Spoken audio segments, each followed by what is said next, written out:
Assalamu alaikum. In this video, I will show you how you can configure the VPN from your home computer or home network, and then you can connect to our university network and can access the local resources like lectures and assignments, all those folders. So the simple thing you have to do is to click on the start, and then you go to settings, and here you will see the network and internet, and here you will click on VPN, and on VPN you will click on add a new network VPN connection.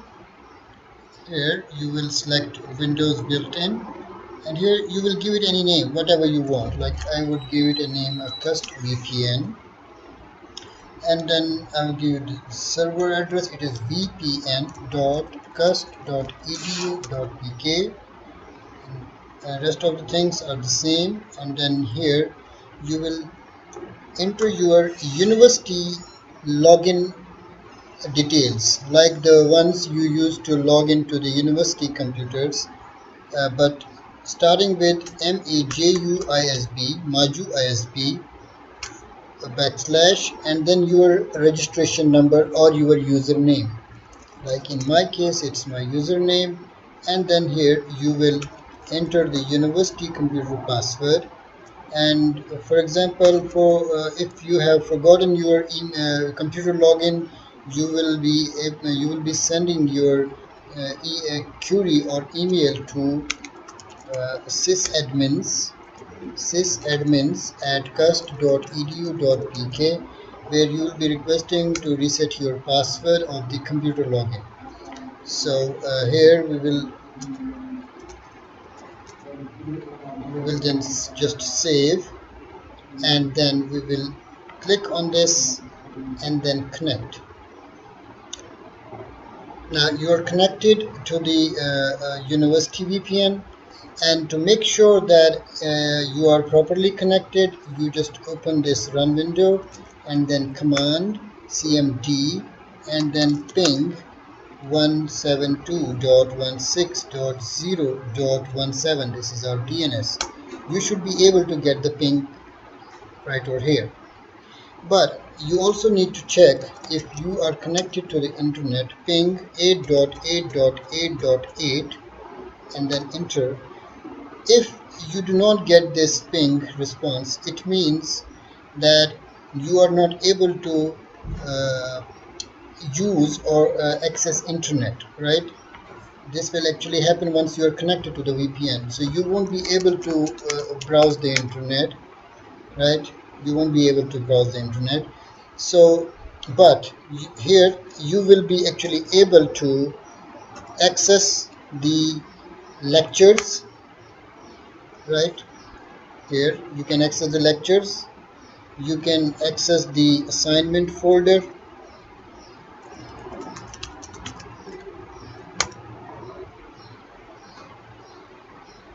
right?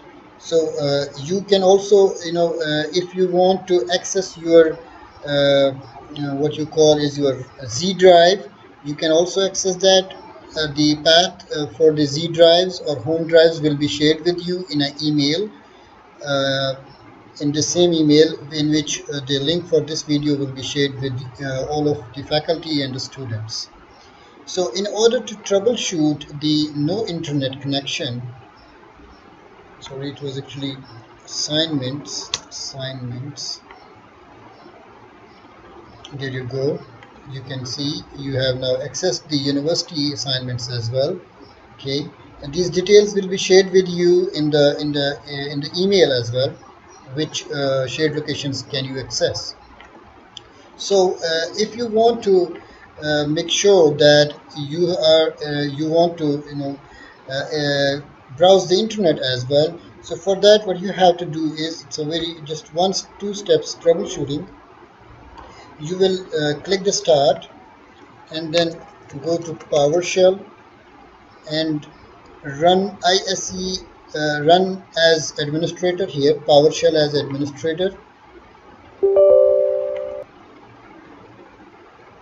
This command will also be shared with you. It will be also in the description of this video and also in the emails.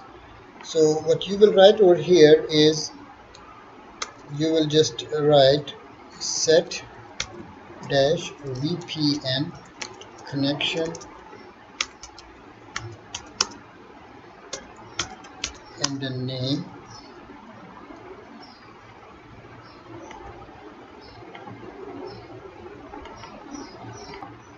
and then name, and then your VPN connection name, that is actually CUST VPN, the same name you have entered over here, right?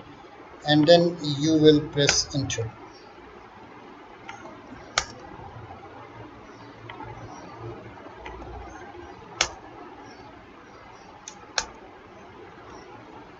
Okay, once completed, then you will go to the same where you have this VPN, and you go here, change adapters options, and then you will here select VPN, CUST VPN, right click on it and go to properties, and then go to networking, and then click on this IPv4 TCP IPv4, and then go to properties, and then go to advanced, and uncheck this use default gateway on a remote network, and then click OK, and click OK. Now you go over here and you disconnect and you connect again. Okay, now here you can see you should be able to ping the Google as well. It means now you should be able to access the internet as well, right? And in the meantime, you can also check if you are able to access the local resources. Yes, you are able to access the local resources as well, the assignments and lectures, like this, and you are also able to use the internet, right? So that is it. This is how you can access the university resources from home. Thank you very much. I hope you will like this video, and this will be very helpful for all of you. And uh, since there are some other resources that will be shared with you, and all the resources, those will be available to students and faculty from home. They will be mentioned in an email sent to you. Thank you very much. Have a nice day.